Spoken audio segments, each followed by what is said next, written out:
Okay, welcome to the school committee meeting of Thursday, May 25th, 2017. I want to welcome our AA rep, Jason Levy, and our student representative from Arlington High School, Lucy Vogus. So welcome. The first thing we do tonight is we have a public hearing on school choice. Is there anyone that wishes to speak to this public hearing on school choice? Okay, seeing none, we're going to move to a vote. Mr. Chairman, I move that we notify the State Department of Elementary and Secondary Education that we will not be participating in school choice for the 2017-18 school year. Motion by Mr. Slickman, second by Mr. Hayner. Discussion. Questions?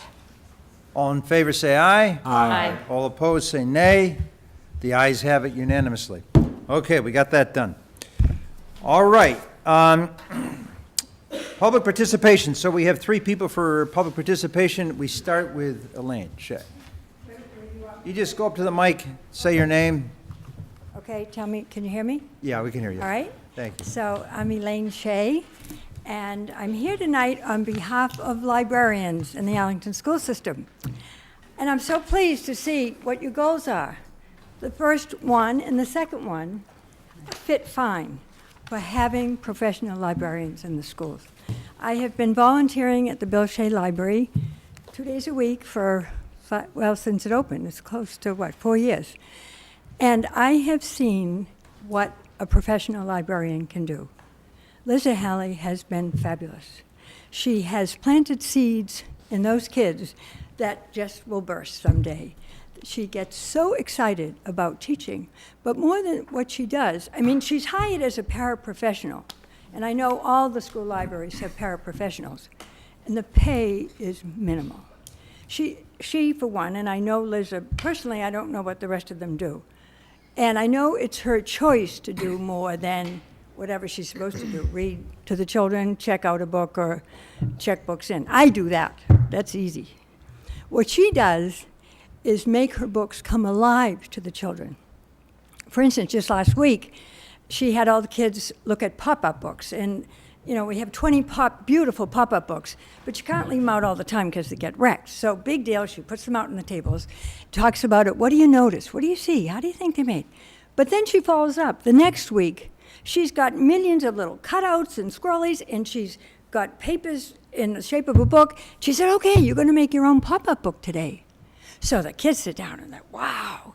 And so she makes the connections to what she wants to, what she's introducing them to having them be part of who they are. She's done book trailers for kids. Some kids, I'm not so interested. They did trailers. They made little movies about books. They did in teams. They learned to work together with each other. They came away so excited about books from a whole different venue. Plus, she's teaching them electronics and how to make it and where they're going to have to go in the world. It is so critical what she does. And she works with the other teachers. They'll come in. She gives them resources. She helps the kids do research for papers and such. Now, I know the paraprofessionals aren't required to do that, but we are hurting the children in this school system by not having professional librarians in the school. All kids, everything I have ever come across about statistics for school success, reading is the foundation. Love of reading is the foundation. Professional librarians can implant that in our children, and it is critical. I remember my husband saying it was reading that made him a good citizen. I heard David McCullough the other day saying that he said librarians are the ones who nurtured him through all his book. How many books has he written now? The history that he's put forth for people to know. So these are the seeds, and it is not right that we are not paying librarians as a professional teacher, because they are. And I know the school system did it back, 2003 is it, that you turned it off for some reason? And I don't know why. I hope you had a pretty good reason to do it, because it's not nice, and it's not good for the children. So I really hope, and I know the budget's tight, I know you're building schools, all kinds of stuff, but this should be a priority. So I am putting that before you. I am challenging you to try to weave it in as a priority, and to do it all for the good of the children that we want to teach. So Thank you, Elaine. Thanks very much. Okay, thank you. That's it, thank you. Now we have Miriam Stein.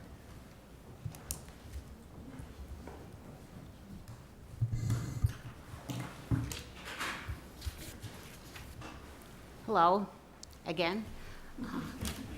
I'm Miriam Stein, and I'm speaking on behalf of the Superintendent's Diversity Advisory Committee. We appreciate the effort to add wording in Goal 2, Staff Excellence and Professional Development, that highlights topics of cultural awareness as part of social-emotional growth. However, we urge you to change the word awareness to proficiency. Awareness and sensitivity are important first steps on the road to cultural proficiency. Cultural proficiency includes mastering skills for cross-cultural teaching and interchanges. According to many sources, including the National Education Association, and you all have their paper, cultural awareness is a precursor to cultural proficiency. Cultural proficiency learning incorporates cultural awareness, but it goes further. It gives a deeper understanding of issues and the concomitant skills to succeed in a cross-cultural environment. It leads to action that can change a situation. After a person is aware, they need the skills and tools to carry out that awareness. One school committee member, Cindy Starks, I remember last year when we were talking about the urgent need for cultural proficiency training, hit the nail on the head. She said, as a teacher, I would like to have the skills to deal with situations.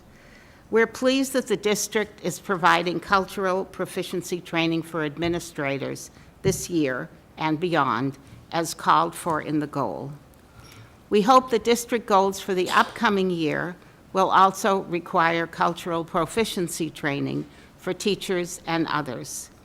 With that in mind, the Superintendent's Diversity Advisory Committee strongly urges that the word cultural awareness be changed to cultural proficiency in item 2.1 of Goal 2. Thank you. Thank you, Miriam. Next, Barbara Bolts is going to read a letter from Lori Lennon. Is that right? Okay.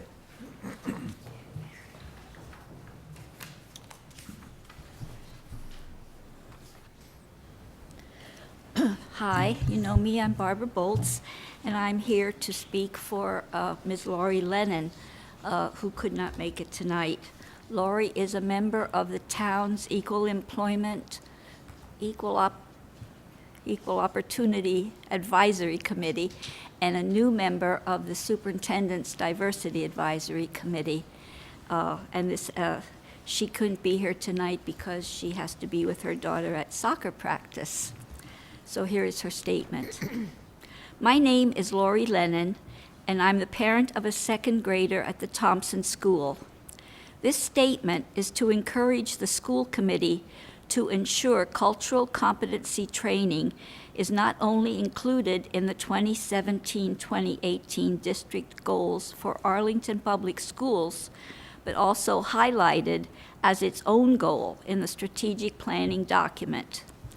As the world continues to get smaller and we as a society become increasingly exposed to different cultures, it is critical to make sure our teachers and administrators are equipped with the information and training needed to help all students succeed, both academically and in areas such as diversity and inclusion. Last year, Arlington Public Schools trained all administrators in cultural competency, which is a great first step toward making our schools a more inclusive environment. The next critical step will be to provide our kids' teachers with the same tools and training. What's more, our teachers should be receiving training that is consistent across all schools and delivered by professionals who are equipped with the knowledge and skills needed to address many of the complicated questions and issues that may arise throughout the training. It is also important to note that there is a difference between cultural awareness and cultural competency. Awareness only gets us so far. To truly create measurable outcomes and results, we need to make sure our administrators and teachers are culturally competent and proficient as well. Watering this goal down will diminish what this town, its schools, and the Diversity Committee are trying to achieve, continuing to nurture and foster a community for our children that is inclusive, compassionate, and culturally educated. Respectfully, Lori Lennon. Thank you very much. Mr. Chair, Yeah, could we please have a copy of that to the secretary? Oh, yeah, I Thank think you. she'll do that. Okay, thanks very much, everyone, for participating. The next thing on the agenda is a second reading of the district goals. We're not approving the goals tonight. They're going to be, No, that's principal. oh, principal's plans, no. Oh, I have an older, no. The goals are supposed to go first. what's goes? The goals were supposed to go first, Cam. 6:45, second reading goals. Have you changed it? Yeah, yeah. It's the way it Won't was take presented long. 2 days ago to us. No. We can table it. Okay. I mean, they're all okay. here. All right, okay, so we'll do the goals, and then She's gonna try to water 'em. we'll get to the principals. We Okay. want them to be out too late. No, they won't be out late, it's a school night.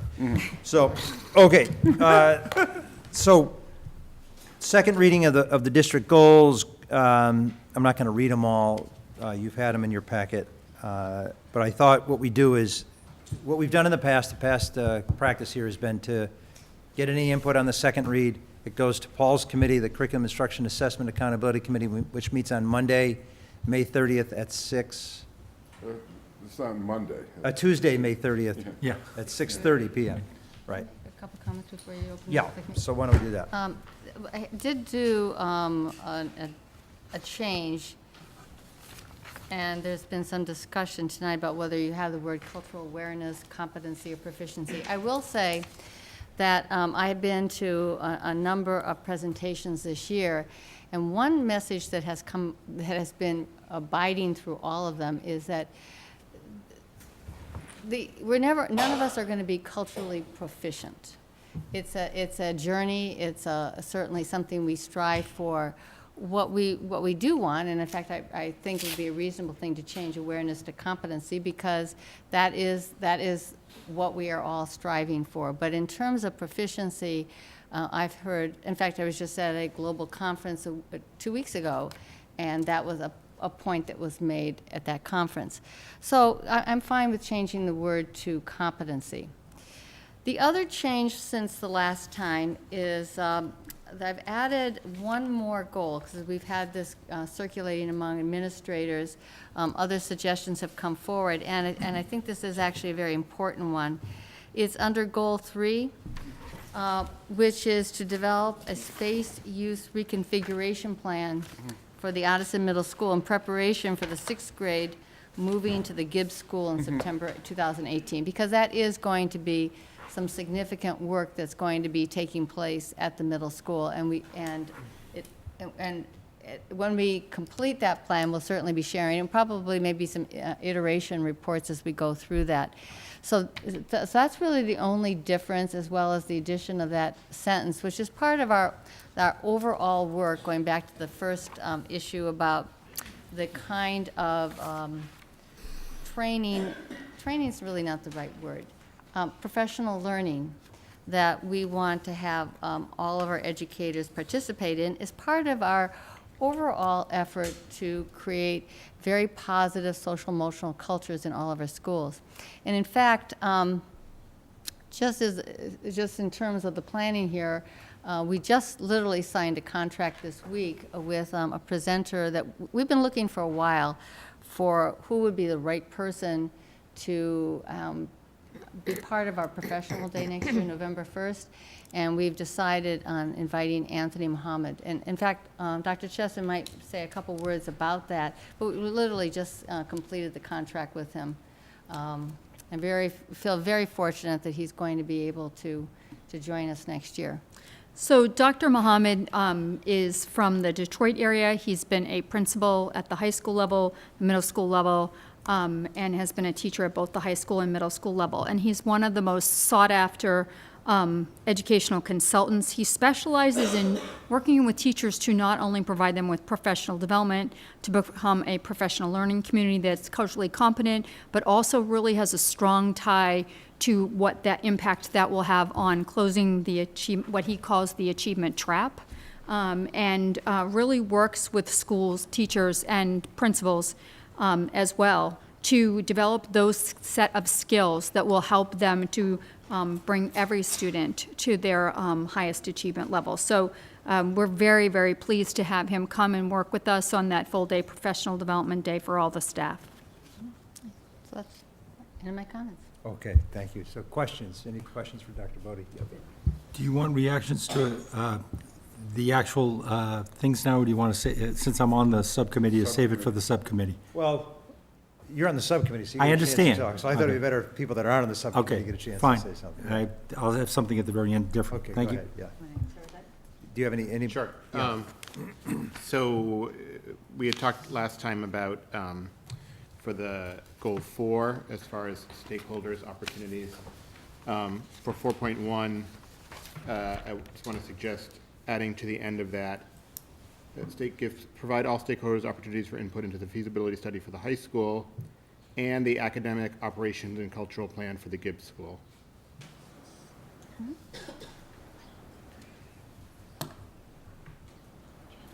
Okay. Could you repeat those words again? And the academic and operational And plan? You call it in goal 1.3, you call it the academic operations and cultural plan for the Gibbs School. So it's the same plan, just that not just developing it under 1.3, but under 4.1, giving stakeholders opportunities for input. Anything else? Nope. Yeah. I had 3 things. My third was going to be that, although I was going to suggest a separate bullet point, but it can be included. I mean, it can all be the same. It's not a big deal. The first point is just to sort of notice that the evidence of success for 1.2 and 1.3 aren't really success criteria, and I think this was brought up last time. So you could submit a report, for example, that's terrible, and the MSBA says, oh, this is crap, right? So we want some sort of maybe success words in there to say, you know, successful. Or, Accepted. yeah, Like, they're acceptable, and you know. accepted by. Yeah, yeah. And then same thing on the reports to school committee, but committee regarding the plan. Again, you could do some really crappy reports, so, you know, something like that. I do want to then also just comment on this question of cultural competency, cultural proficiency, and to say that I'm torn, that I know that it was certainly a goal of the school committee last year to roll this out in full this year, the same thing that we've done with administrators or this coming year. I also realize that we have a lot of initiatives and that when you have too many initiatives, somehow they can get diffuse and lose focus. But I also know that most of the sort of new initiatives are happening at the middle and the high school level, and would wonder if we could have a more intense focus at the elementary school level for cultural competency / proficiency training. So it would focus because they're sort of not pulled in as many directions right now, it feels. So. I'm not sure they would agree, but. Okay. Well, okay.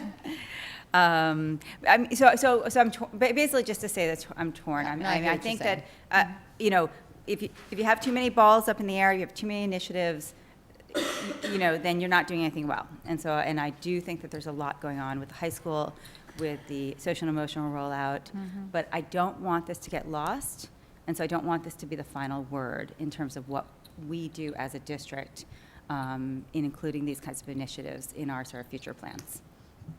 Okay, thank you. Cindy, do you want? Nope, nothing else to add. you're in the committee. I'll be at the committee meeting, of course. All right, Mr. Hayner? I think when we get down to the evidence parts, talk about 1.3, develop comprehensive academic, so on, when? And then when it says evidence of success, about a report to the committee, again, when? By So- when?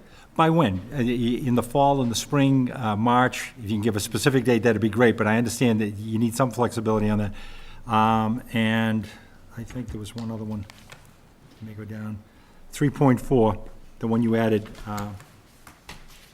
Again, when, and will this be something you'd be presenting to the committee? Just so you can have feedback, and I think that one even more, the community, you've already started to get some feedback from community already on different aspects of Gibbs and letters coming forward, so. All I'm looking for is just when you plan on doing this. Thank you. I wasn't sure, when you were talking about Gibbs on 3-4, that's the plan for the 7th and 8th grade. It's how do you, we're going to reconfigure Odison? I'm sorry. Okay. Yep. When you're doing the plans and stuff, and you're talking about, when do you plan on presenting them to the committee? Thank you. So I'm kind of tagging on to what Mr. Hayner said. I don't have a big problem with the goals. I would like to see culture, whether it's culturally proficient, culturally competent, I'm not sure how you phrase that as a goal, but I would like to see it upped from cultural awareness. Yep. And I'd like to see it this year. I think, let's just do it. The speaker that you're talking about sounds wonderful. But sub-goal 2.2 and beyond, none of them have indicate evidence of success. So we need both the evidence of success written out, and we need to know when we're going to get it, and then I hope that these will be folded into our year-long agenda so that we know when to look for them. So evidence and date, okay, Yeah. So I don't have that for anyone. okay. And actually, 1.1 is also kind of sketchy for evidence of success. Can we, Chair, Mr. Chair, can we dig into the verbiage when we go to the meeting? That might be better. Yeah. Okay. But I think you can. Yeah, I got- Just so you have the notes and you're ready to. Saying do it now. No. But you can make the edits on the Yeah, evidence of success. I'll bring it to the, yeah. All right, and also at that meeting on the 30th, Kathy's going to present her goals, and we're going to talk about those. And then it comes back to the committee on the 7th. Right. I mean, the 8th. Okay. You're just adding more and more dates. I know, yeah, I know. All right, anything else on we're right on schedule here, 6:50, I don't know, 4, 3, we're You're a good? minute early. Okay. We're Now we bring the principals up to talk about improvement plans for FY18, right? Do I get that right? So come on up, take the microphone, introduce yourselves. Like, what? Why don't you all come? right I don't know, whatever you're going to do. now? That wasn't exactly the mandate. Well, Whatever. no, they're not talking about their school improvement plan. Oh, okay, all right. That's a It's good a much more narrow focus in terms of the work that they have been doing on cultural competency and their plans around the, as you recall, we have been engaged in a self-study this year for safe and supportive schools. Many of our schools have been, besides doing the work of doing the self-assessment and developing action plans, have already been doing work in the area of cultural competency, awareness. And they want to talk tonight about that work, what they foresee for next year around these action plans that have been developed from the self-assessment. And I think it's great for the community to hear this, and they're probably, as the school year unfolds, it's probably not another good time to do this. So I thank them all for their willingness to be here tonight and to share this. Yeah, thank you. I know it's the end of the school year, you have a lot on your plate, so very nice of you to come. So could you just introduce yourselves, and then we'll go from there. You want to start, Stephen? Yeah. Karen Donato Thompson. Maureen Murphy, Assistant Principal at the Addison. Kristen DeFrancisco, Principal at Hardy. Michael Hanna, Principal, Stratton School. Ted Newman, Principal, Down Elementary. Matt Janger, Principal at Arlington High School. Thank you so much. Okay, who's going to start? I believe I'm going to start. Okay. On behalf of Dr. Woods, who could not be here tonight, she regrets that she could not be here, but those of you who know her know that she's very organized and provided me with quite a bit of information to share with you on all the wonderful things that we have been doing at the Addison this year. We have been working diligently to support the social and emotional learning of our students and also have further plans to continue the work into the next school year, which is a large part of our school improvement plan. Addison has embraced the norms of a supportive culture while examining practices and putting systems into place for our school community to support the whole child under our social emotional learning goal. As Addison educators, we are broadening our expansive strategies to engage the whole student. And when we talk about the whole student, we talk about the mind and body functioning harmoniously. Engaging the whole student will help him or her harness the ability to retain focus and calm alertness in the learning process. Our leadership team recently rewrote our mission statement to reflect the developmental needs of the middle school learner. We have implemented through the AEF, we were fortunate enough to have a grant to fund a series of lessons called Engaging the Whole Student for Learning, Ready, Set, Calm. We provided teachers in a 6th grade cluster with training and resources to support student development of self-regulation, impulse control, and focus to manage emotions and stress levels in increasing learning. The goals were to provide students with techniques to support self-awareness, self-regulation, and social and emotional learning. Also to provide students with an introduction to the neuroscience of learning and the effects of stress and emotions on learning. And it was also tasked with students improving insight on self-regulation as demonstrated by identifying the instances over the course of his or her day where he or she could benefit from utilizing a tool to aid in regulation and determine that tool would have beneficial impact for each instance. And the outcome has been increased positive classroom culture and school community through self-awareness, as well as improved classroom climate while supporting the students' individual needs and increasing attention to class learning. There has also been independent application of strategies to empower students to be in control and stay in class. And we look to share these practices with other clusters at the Addison next year. Our school theme this year is Be the Best You. Both students and faculty reflect daily on how to be the best versions of themselves through daily interactions. We often use this phrase in conversations with teachers and students. Over 400 students have been nominated by their teachers and recognized by Dr. Woods with a certificate, an upstander bracelet at quarterly breakfasts that we hold at the Addison. Students were selected based on the criteria of demonstrating a strong work ethic, meeting high learning expectations, being kind, respectful, responsible, and resilient. In our advisory classes, we have emphasized the importance of building trusting relationships, teachers to student and student to student. We have focused on community building activities, which you may have seen in some of our newsletters. Some of the activities are such as the I Am Wall. If you've been to the school, you've seen the I Am Wall. We have had a Stand in My Shoes activity, which emphasizes empathy. The goal is to teach the skills necessary to understand and manage emotions, set and achieve positive goals, feel and show empathy for others, and establish and maintain positive relationships while making responsible decisions. We have facilitated classroom discussions and advisory through our Inside Out project on how we can be the best you. In order to ensure that all students have the right to learn and grow at Addison Middle School free from prejudice, we have taken steps to reinforce that our community is one of respect. Obviously, there are some behaviors that happen in the middle school setting that require thoughtful, consistent, and serious responses. We have reviewed discipline procedures in an effort to reframe events as teachable moments and have a discipline philosophy and consistent consequences for infractions. The responsive discipline model at the Addison defines roles and approaches and considers a broad range of responses when two findings, including conventional discipline according to the Code of Conduct, consistent consequences based on our newly developed infraction guide, mediation, community service, and also restorative justice. This year, the entire faculty at the Addison was trained in restorative justice, and we have used this very successfully with students this year. And we have also put into place individual student safety plans when the need arises. We continue to work to create an inclusive, safe, and supportive environment for all students, hoping to teach all students social and emotional skills defined by CASEL, the Center for Academic and Social Emotional Learning, as self-awareness, self-management, social awareness, relationship skills, and responsible decision-making that lay the groundwork for needed life skills. Such understanding and skills will challenge intolerant views. Our school psychologist has attended and shared Mass School Psychologist Conference materials with us to support our work.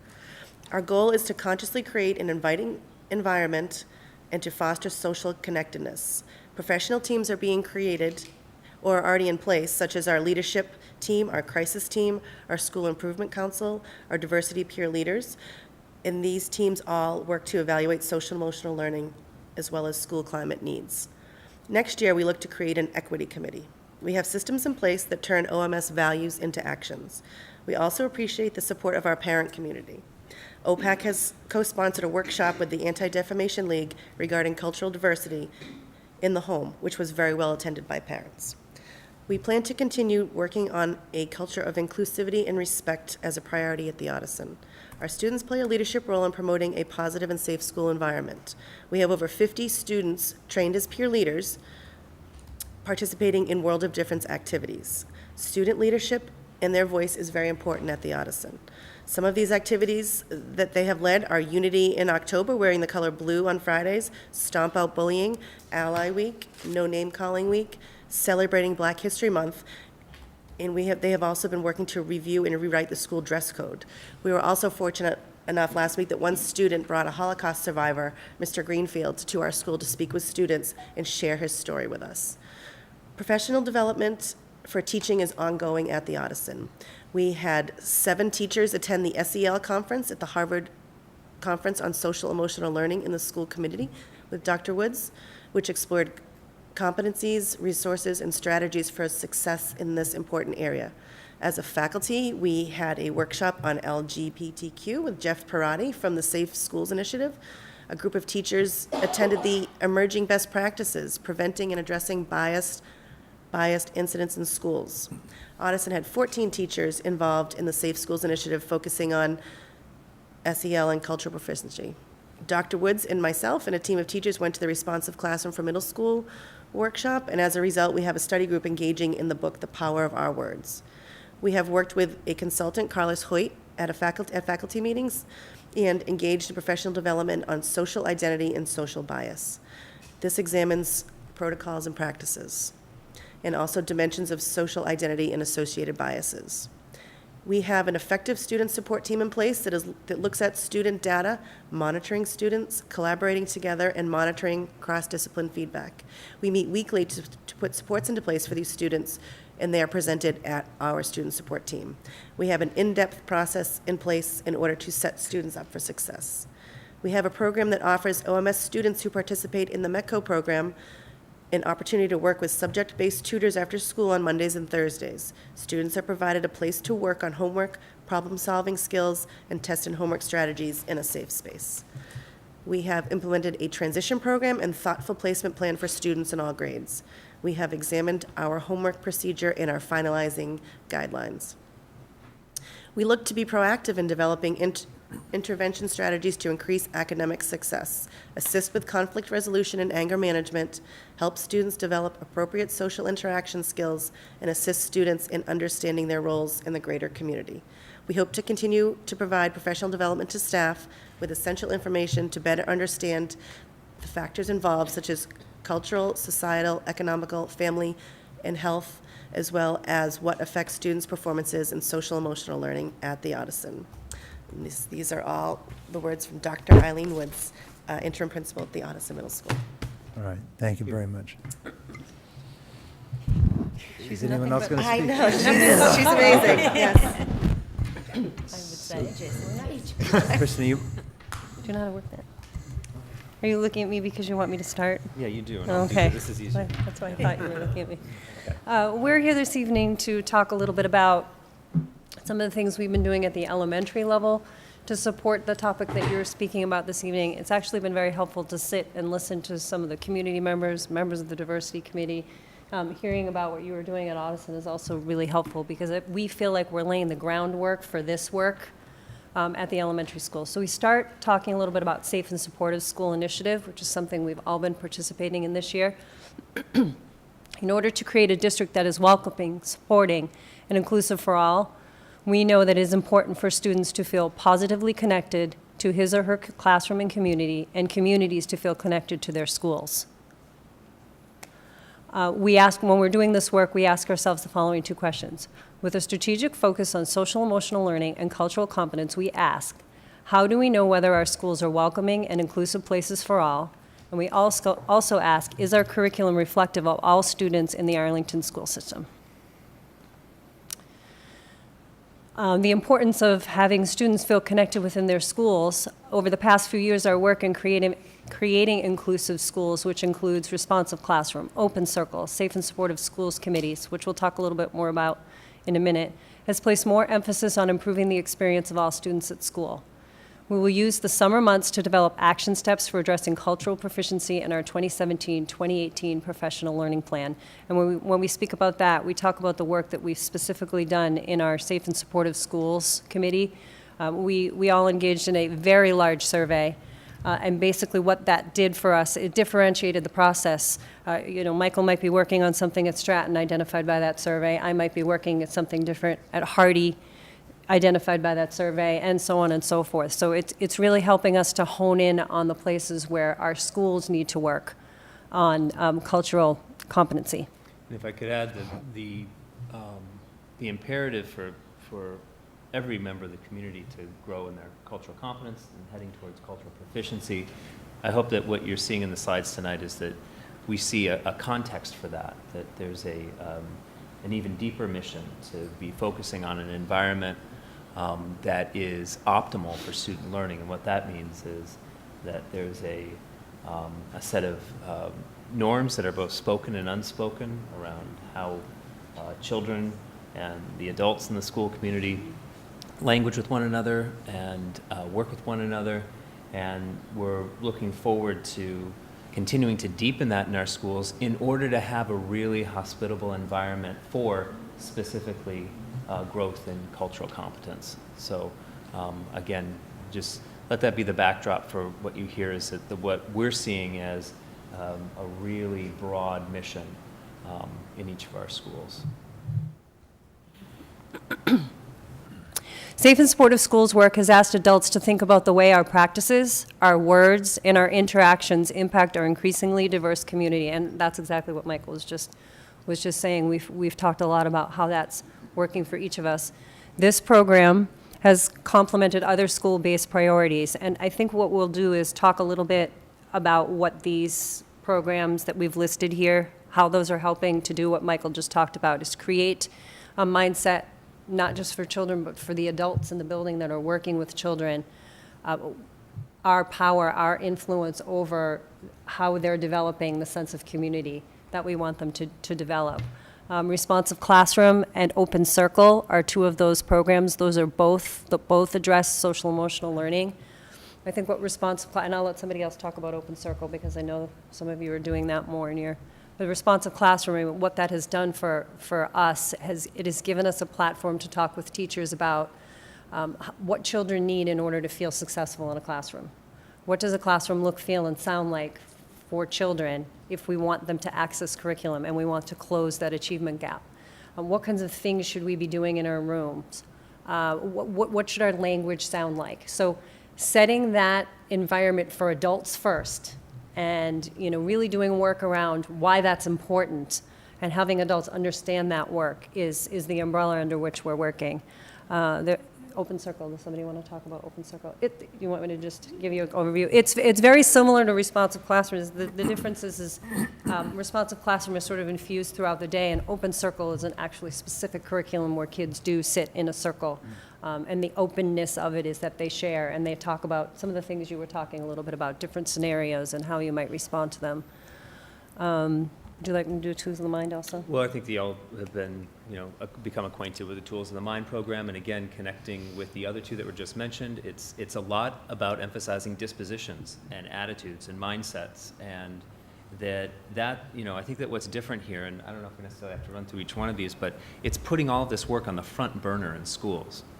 it's not like an also-ran with the content curriculum. It's like it's the conditions necessary in order for the content curriculum to actually be implemented with as penetrating a way as possible. So over these past few years, we've watched our leadership direction and our coaching and our feedback be increasingly centered around the environments, both that are created with language and physical artifacts of the room and everything that creates an environment where children can then become the best learners that they can. Can I click through that? You can click. I'm just going to add one thought. I think in the last 5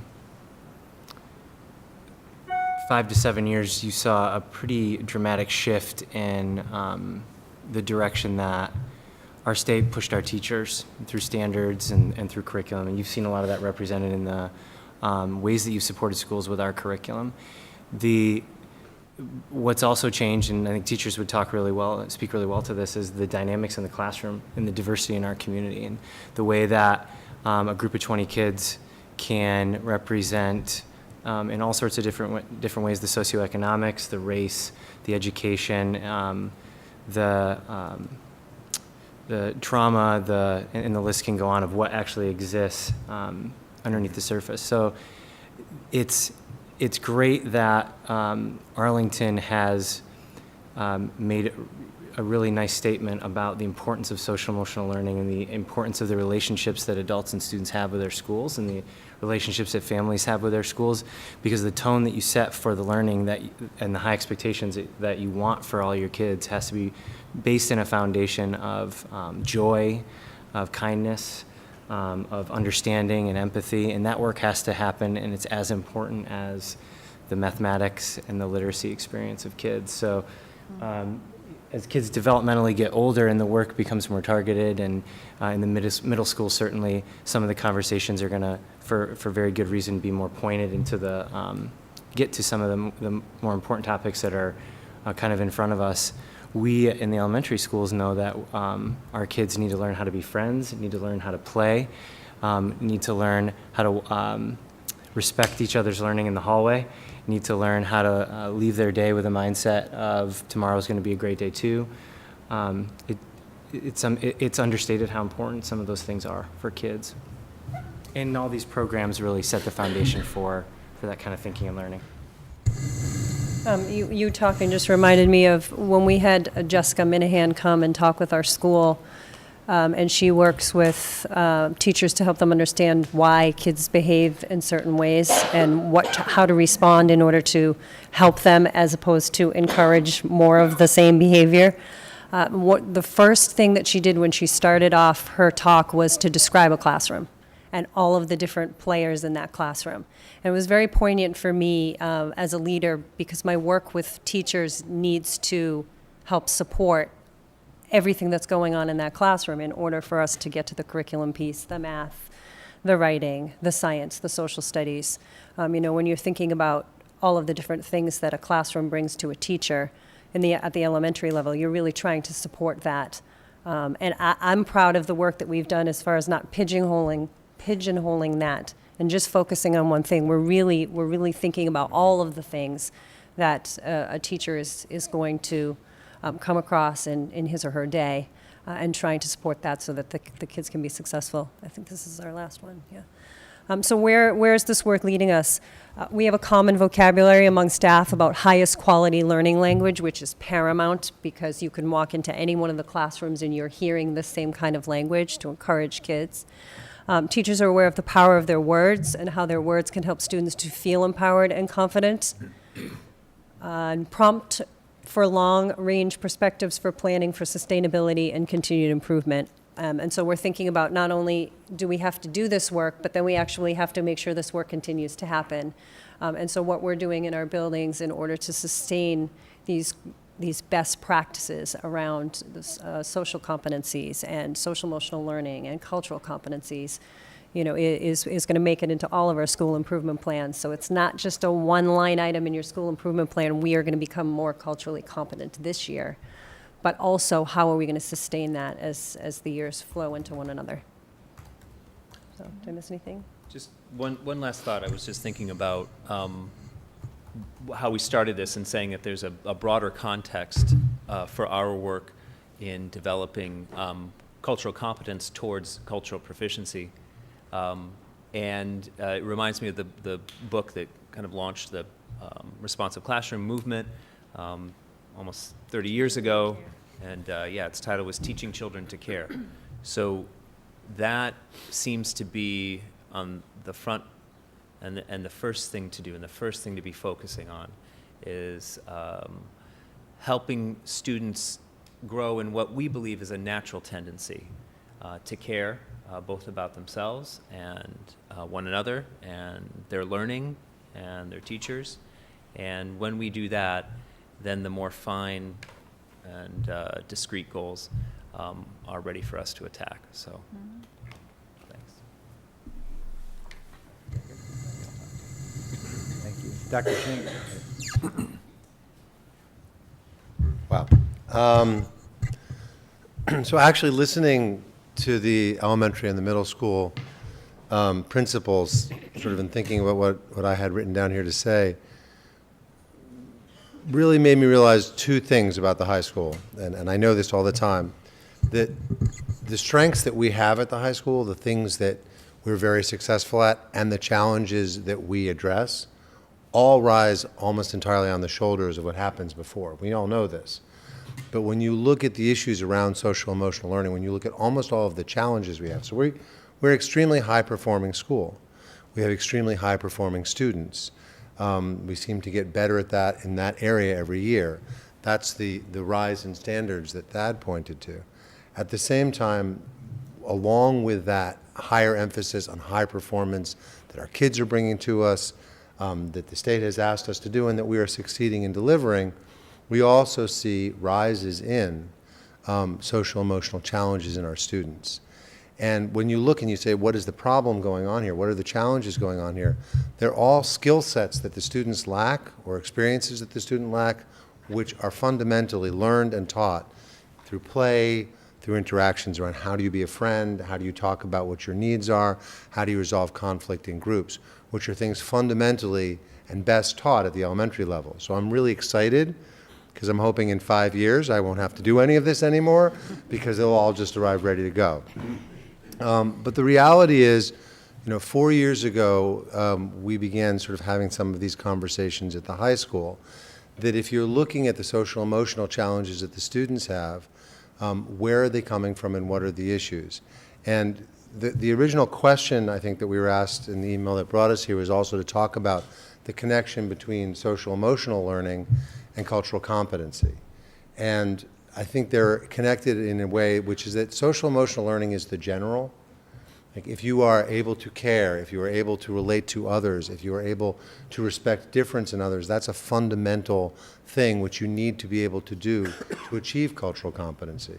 The challenge we have, though, in our society is you can't only do the general. You also have to do the specific. There have to be recognition that there are specific issues around cultural competency, around race, around gender, that are challenging for us. You can't just be nice to everybody and think that being nice to everybody means you've noticed these things which we hold in ourselves and others. So that's been part of the conversation. About 3 years ago, we did two things. One, we did focus groups where we talked to students about their issues and their experiences with bullying, bias, degrading language in the school. And what we found was what I would have expected to find. They felt that this was an inclusive school. They felt that the teachers valued them. They felt like it was a good place to be. And yet, many of the students experienced on a daily basis some very, very disturbing behavior that happened below the surface of what we could see. It happened in interactions with students and sometimes in interactions with teachers who unknowingly would not realize the cultural incompetence or the cultural inappropriateness of certain expectations they might have. And so we began conversations around that. At the same time, talking about the general, we built out our advisory program to be something that was really supposed to be a broad-based opportunity to build relationships, to build positive culture throughout the school. And also in order to build capacity at that level, we began working really hard on student leadership. Because one of the things that's wonderful at the high school, a little hard to control sometimes, is that the capacity of our students by the time they get to us to actually lead these efforts and to create these efforts far outstrips our own capacity, and their time and motivation is often significantly greater than ours. So I began taking notes for this, and I don't think I'm going to go through the whole list. I'll go fast, but it would take too long.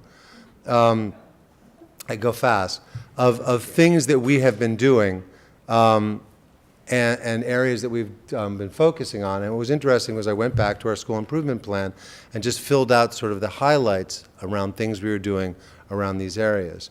So one, building on the efforts that we had been doing with the focus groups, last summer we trained a group of teachers to be trainers in what we've called the Voices United initiative. Those teachers and myself were trained to run workshops with groups of students, diverse groups of students, to look at ways that they can intervene to address bullying, bias, degrading language on campus. Because again, we don't see a lot of those conversations, and building that kind of understanding among students is powerful. Those students then meet as part of Voices United alumni groups and then talk about what they can do going forward. We worked along with those students. We brought in our GBSOCAN, which is the Greater Boston Students of Color Network. They were involved in that program from the beginning. And those students began to sort of reach out and talk about things that we could be doing. Our GSA, our Young Feminists, and other groups also became part of that. So that was a faculty-led effort to build student leadership. Skipping down, at the same time, and a lot of work was done just around student leadership. Our student council over the last 3 years has moved from the prom committee to being a group that absolutely says our mission is to promote inclusion and positive culture in the school. This year, their focal group was two things: school-wide community building and improving communication in the school. And I can't even list all the things they do, but they do wellness tweets. They led a unity rally in the fall in response to various different kinds of things that were going on nationally. When we had the unfortunate incidents around graffiti in the school, they led I actually went to them and said, I'm going to do something, and they said, no, we'll run it. And they ran the meeting around graffiti. Our GSA, our Gender and Sexuality Alliance, led a workshop for the entire freshman class, which a lot of teachers attended. And so all of that stuff has been going on, led by students. They get trained. The student council goes to this Massachusetts Association of School Councils. Other students go to the IDEAS training. Our captain's council goes to the MIA training to get trained in these areas. And the only problem we have is that they graduate. They get really good at about 2 years. And then we lose them because they could run the school if we could just keep them around one more year. But they really are a very powerful force. And then skipping up, we've continued to develop our advisory program, and we're really moving to have the advisory program. Right now, a lot of our teachers and a lot of the kids think of the advisory as the 3-time-a-month, 24-minute meetings. They don't think of the advisory as some of the bigger events and bigger activities that they actually like more, which we're trying to build capacity for. But as part of that this year, we had a Mental Health Awareness Day where we had speakers from Meta talking about eating disorders. We had a diversity discussion led by trainers from IDEAS again. We had a workshop on mindfulness. We had marijuana education. And also we ran the newly revised YRBS, the Youth Risky Behavior Survey, which is being coordinated now county-wide so we can get common information. We also had the Yellow Dress, which is an assembly about dating violence, which all the freshmen go to. We had something called the Freshman Assembly, which is run by students, where they do skits and sketches about appropriate relationships and behaviors, and they present those to the freshmen. So that was another layer. Within professional development, this year had certain things going on, right? The political environment and was predictably leading to an increase in hate speech in the community, and not surprisingly, we had an increase in hate speech written in our bathroom walls. We saw that coming. The very first training we did with staff this year was on staff talking about identity and writing signs and welcoming messages so that when the students came in, they would see the diversity of the staff and see that their own diversity was recommended, recognized, and welcome within the school. Unfortunately, we were right, and having done a little advance made us more resilient against what was unfortunately something that did happen. We've done training on cultural proficiency, which focused on identity, privilege, and bias. We've had trainings on autism spectrum, gender identity and expression, suicide prevention. We're going to do more of that next year.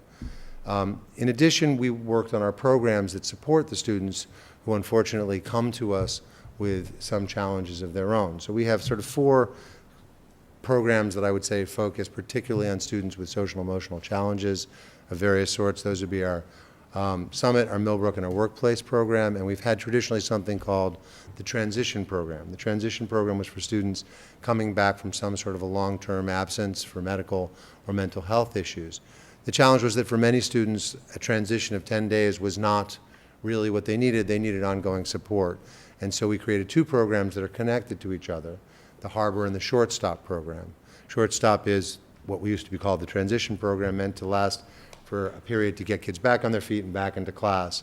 But the Harbor program really involved how do we put in place goals, limits, expectations, and supports to help the students transition and support, over a longer period of time. And that program is, it's still growing. It's still something we're working on. So those are all efforts that have happened this year. See if I skipped any. It's all right if I did. You can come back to me later. One of the things, though, that has been really focal for us is that, your traditional focus on high school discipline, and I think Maureen or Dr. Woods spoke really well to this. On high school discipline, as you did something wrong, you get in trouble as a punitive interaction, doesn't really capture the reality of what it is we're trying to do. Our reaction and our interaction with kids has always really been, although it may be seen as discipline, a positive interaction. But to give us a framework to do that, we've met recently with C4RJ to look at circles. I think that's something we'd really like to work in terms of community building and in some larger things. And we're very interested in looking at collaborative problem solving, which is an approach promoted by Dr. Ross Green and also taught here at MGH. And actually a lot of folks are looking to get training over the summer in doing that. And I think moving there, collaborative problem solving focuses on the concept that kids succeed if they can, and when they misbehave, their misbehavior is because they have lagging skills or unsolved problems which are causing them to be unable to deal with the situation they're in. All of us yell or get frustrated or run out of the room when we don't know something better to do. If we knew something better to do, we would do that. It's a lot easier to teach that stuff at the elementary school than it is at the high school because the learned behaviors are not as deeply ingrained. But it is absolutely something you can teach successfully at the high school. And that's definitely an area we're looking at over the summer. So anyway, thank you very much for this opportunity to talk about all of it. Thank you very much. So, questions? Anybody? Let's go first. No, you don't have to go first. No, that's fine. So thank you. That's all very interesting. I'm not sure exactly what your ask was to present tonight, but I know you're working on action plans. And I wonder if you just could give a very brief preview of some of the maybe common things that you're putting in your plans, or some of where you're heading in the future for what's in those plans.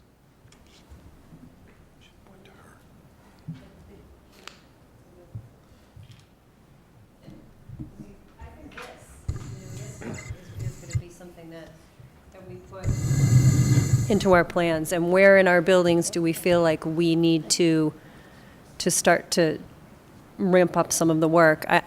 I'm looking forward to the summer when we start to hear from some of the speakers, and I know my colleagues do this as well. And when we go through trainings, we had some trainings at the end of last school year, and I took what I learned there and used it in my beginning of the year staff meeting. Activities that I've not only participated in and seen run, but then I can then go run those activities. So I think that things that end up in our plans will be related to this across the board. And of course, we're always honing in on things in our buildings that need to be done that are specific to our building work. And then we will get together and put our plans together and take a look at, what other people have and make sure that we're all being cohesive about it. But I know this will certainly be in all of our plans. And you're catching most of us about one meeting before the action plans are designed. I was pulling it off. You were, and it's true that the Safe and Supportive Schools framework is what will allow us to do that. And the survey yielded some really good data, and each school has a school-based team with faculty along with the principals, and we'll check in a few weeks. I think one sort of micro step that we could probably talk about, and at least I know at the Downe we've talked a little bit about this, is making sure that all of our students are represented in our curriculum. Looking at the literature that we're presenting with kids in our classrooms, looking at the units of study and how it's being presented, so making sure that all kids, I think in our slideshows, We had at one point language around making sure that all students feel seen. We know that it is in our hiring practices, we are striving to find diversity in our communities and in our staff. It's also equally important to make sure that the materials that we are using represents the students in our schools. So, one of the things that I think that's most exciting about summer is I heard what all these folks were doing, and I knew, from last summer that we were doing it, and I knew from conversations, but sometime shortly after September, the submarines dive, and we are all very focused on what we're doing in our own schools, and it diverges, it gets going over time. I was listening to things that Maureen was saying and saying, why did I not know that?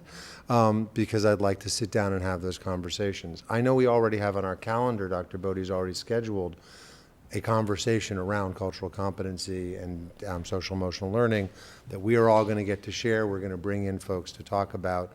And in theory, we have a new director of social emotional learning who I'm really excited to hear about, because hopefully they'll run back and forth between us and let us know that, in the middle school, they're doing it this way, and we'll be able to coordinate those efforts. So I think that really is the big effort. I wrote down here at the bottom, next steps, discussion of the continuum K-12 and how these things link together, because they all very much do. And the other thing I would just say, future anyway, is that you are all invited, because on September 11th, we have an AEF grant to create a Unity web out in front of the high school that will have 1,200 strands. And it will be up from then up through Town Day, and it's a really cool project that Mr. Byrne and Ms. Began are putting together.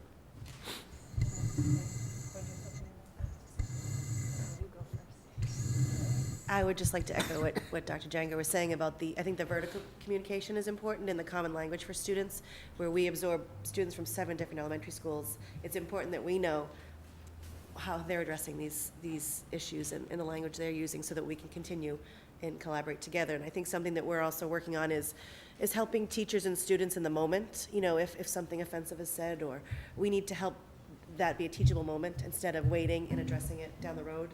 We need the students to know how important it is to us that we address it right away, and have others be in the process too. So that's something that we're really focusing on as well. The one other thing that I thought about when you were talking, Matt, was when you are doing this work, this sensitive type of work with a staff, you want to have had opportunities, low-risk opportunities, to build trust with people. You want the information that you are delivering, you want them to really believe in it. And we've worked really hard with our buildings in order to establish that relationship. So there really needs to be a balance between how many people we're bringing in to do this work and us doing this work.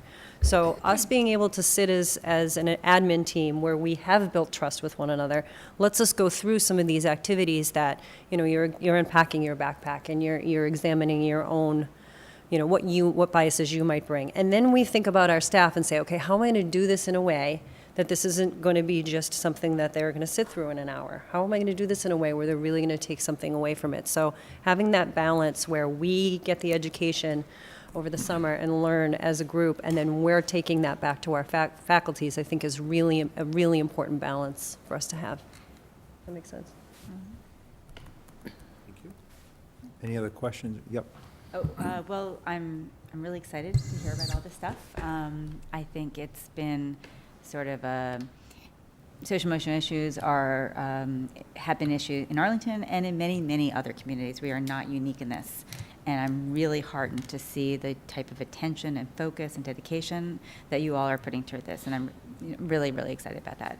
I just wanted to ask if you've had a chance to meet with the new social emotional director and sort of know if just named. If that person's on the same wavelength. Individuals who've participated in the trauma classes are familiar with the instructor. That's right. Okay. Yeah. Okay. Which we How got they go, great yeah. feedback. Now Great you know, feedback. yeah. It's wonderful. Yeah. She's Okay. really sounded familiar. Teachers are really excited about having her. Good. Okay, great. Thanks. I think she's a future Dallin parent, so I should. She is. Oh. I don't know if she was revealing that. I don't know. We don't have room for more kids. Proud of that. That's right. Any other questions? Yeah. question. Oh, Bill. I can wait. Go ahead. Kirsty You go goes first. Okay, that's, so I think this stuff sounds wonderful. And I'm looking forward to seeing how it develops over time. I'm thinking, though, I've heard from some parents, and I'm glad Bill's going after me because I don't want to end on a downer, but I've heard some parents who have felt that their child has had interactions at school with teachers that aren't aligned with what I'm seeing up here. And what I want to know is, I mean, they come to me, what should I tell them to do? Who should they talk to? What should they, how can they follow up on this? I think that the short answer is I think they should reach out to that adult that they're concerned had a less than ideal interaction with their child. They should talk to the teacher because this is about relationship building all over the place. And sometimes that does require courageous conversations on the part of parents to teachers too. And I know that that's challenging, but when I've seen that happen, when people have kind of summoned their courage and had, you know, kind of a challenging conversation, I can't even go through my mind to think of a negative outcome. That the folks that are working with the children are committed enough and caring enough that when there's a frank piece of feedback that's conveyed with, you know, patience and attention, then it's received well and the relationship grows because of it. So I guess that would be my first reaction, Kirsty. If they feel not heard, what do they do then? Yeah, they can talk to us, yeah.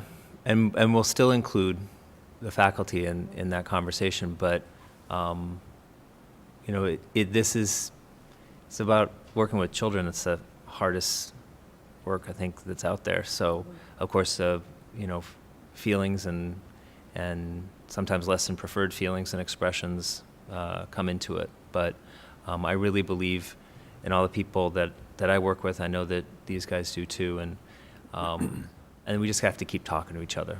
We have to keep that going. But yes, please, we're at their service as well all the time. Thank you. I want to thank you. I heard the passion from all of you, and I know you have all this free time to do one more thing going forward. And I'm excited about all the things you're going. You talk about the cultural competency part or proficiency part of this. Is it your intent to include Margaret Thomas in the planning and the organization of all this? She already has been. Yeah. Great. Yeah. I didn't hear it. Great. Yeah. Thank you very much. Appreciate that.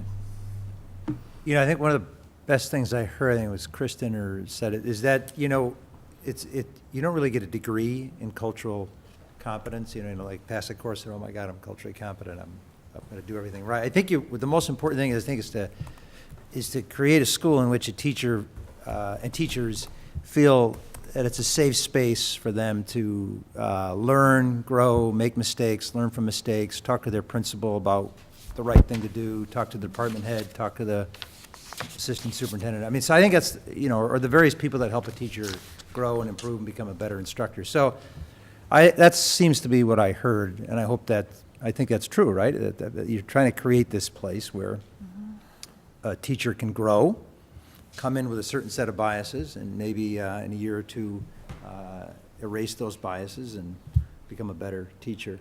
So if that happens, personally, I'm happy. I think I'm more concerned about not the attainment of a level of proficiency. I'm concerned about the creation of a safe, supportive place for teachers to learn and grow.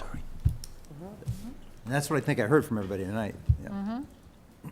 And when you have that, then the kids have a safe, Yeah. supportive place to learn and grow because they're. It trickles down to the students, yeah. Isn't that interesting? Yeah, how that works, yeah. The biggest danger is to think that you got to a place of cultural competence. Yes. Right? Because honestly, that's where we all start. Yeah. Right? We all start with, I'm a nice person. Of course I'm culturally competent because I'm nice to everybody and I treat them all the same. Right? And the problem is that eliminates our own blindness. And all we have the hope to learn is to recognize it and keep going, oh, I did it again. Right? Because you're going to keep doing it. There are too many kinds of people. There are too many kinds of human experience for us to ever figure out all of them. And what we want to do is create a safe space so that the kids can say, here I am. And, here I am transgender. Here I am from Mali, and this is my experience. Not just I am in black, that is complicated experiences that we don't necessarily understand or know right away, whatever they may be. And we go, oh, there I go again, but you learn your way to a better place. That's the really exciting part about learning. Thank you. Thanks very much. All right, it is a school night. You guys have to run a school tomorrow, so thanks very much for coming in. Very nice. Thanks for the opportunity. Okay, thanks, everybody. Get your homework done, no excuse. Okay, so the next thing on the agenda is the final approval of the 2017-2018 school calendar. First of all, does anyone have any questions on the calendar? Yeah. I'm going to move to approve it. Very good. Second, for discussion purposes. Motion by Dr. Chrissy Allison Ampe to approve the 2017-2018 school calendar. As presented. Second by Mr.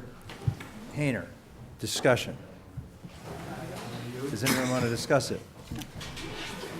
Any questions at all? Okay, we're ready to vote. All those in favor of the 2017-2018 school calendar, please say aye. Aye. All opposed? It carries unanimously. Mr. Chairman? Yes, sir. Just going back to the presentation, it was, could we ask Karen to upload that PowerPoint just on Novus for the public? Yeah. And the notes from Dr. Woods?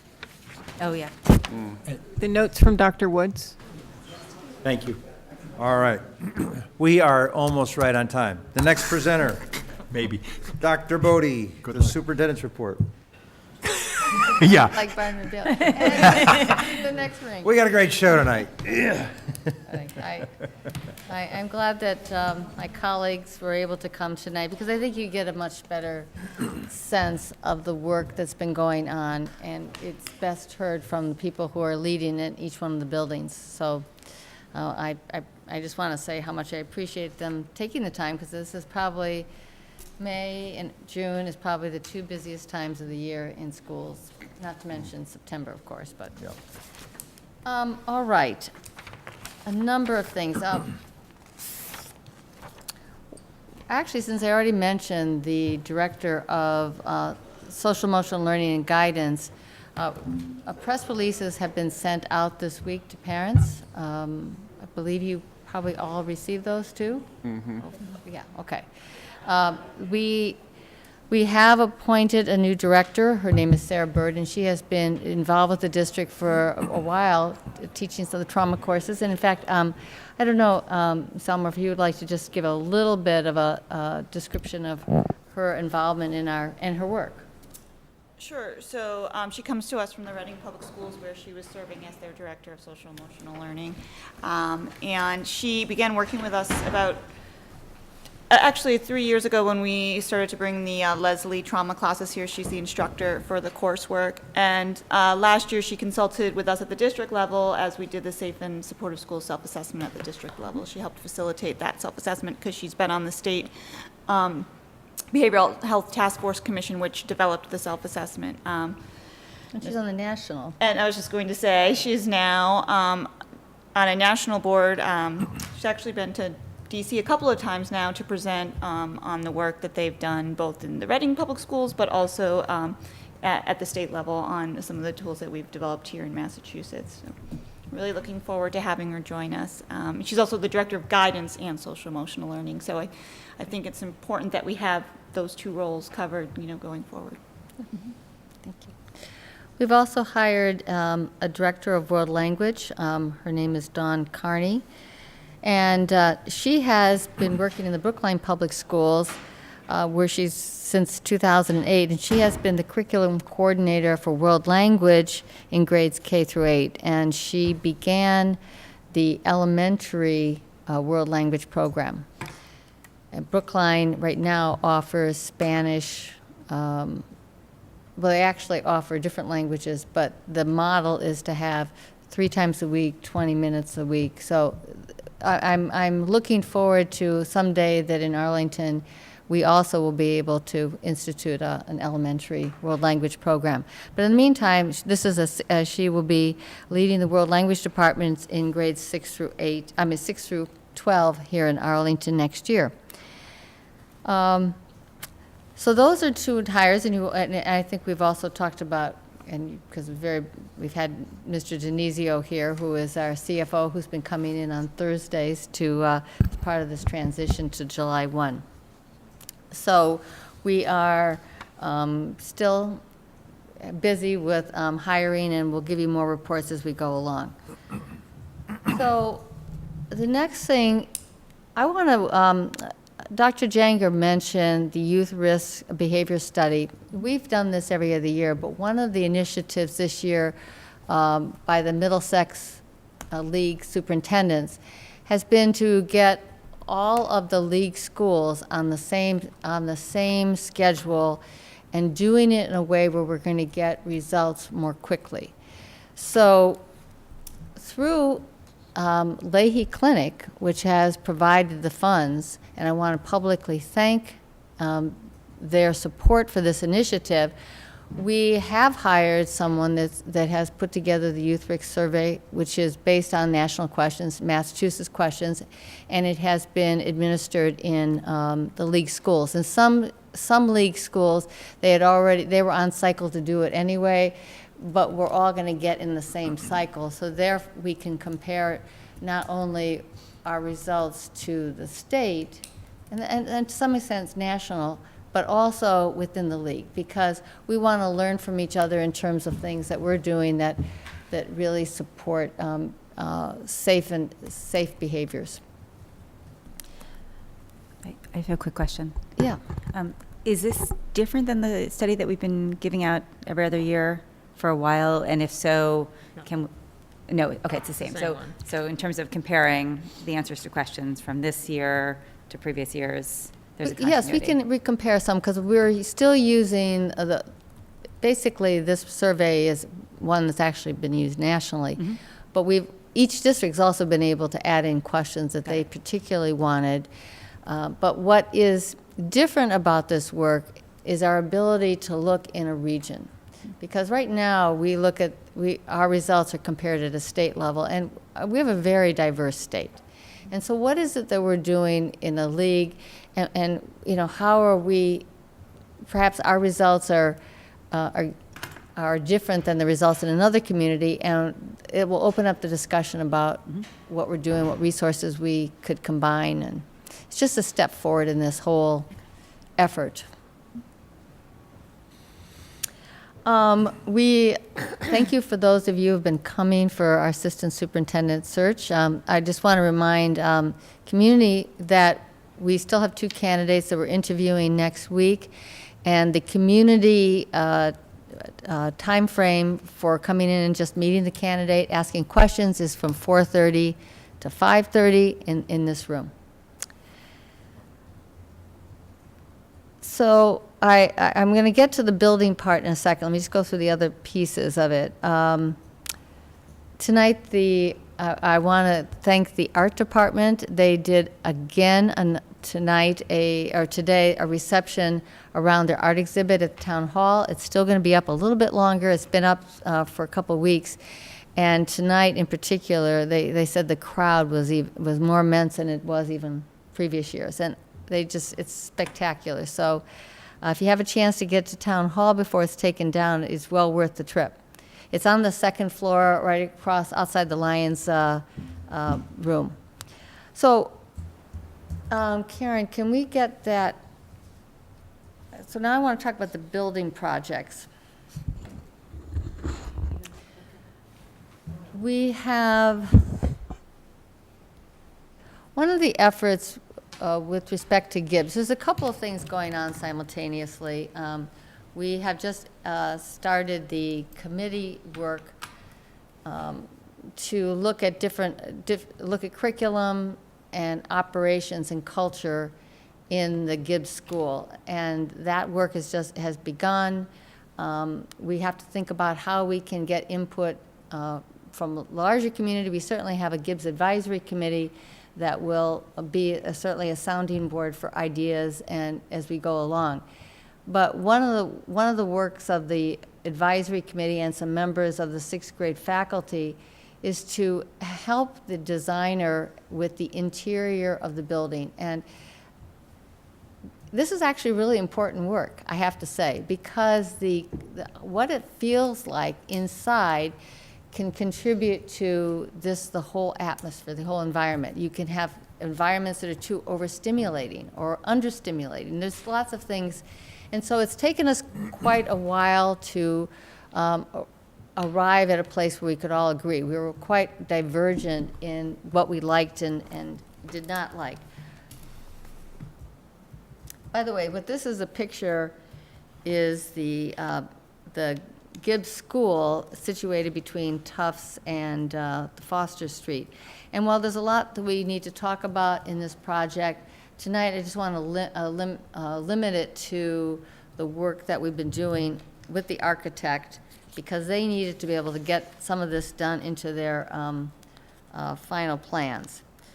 So, let me move this ahead.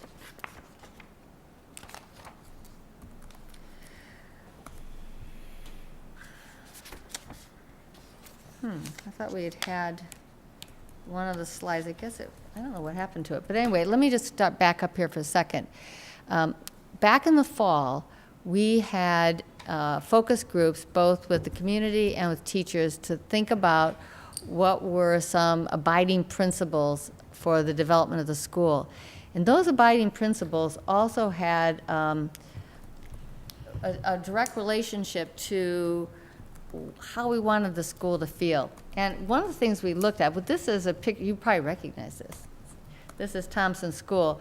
We looked at this, we actually sent the members of the committee down there if they wanted to, just to see what the effect of color and design might be as an idea in terms of how to proceed.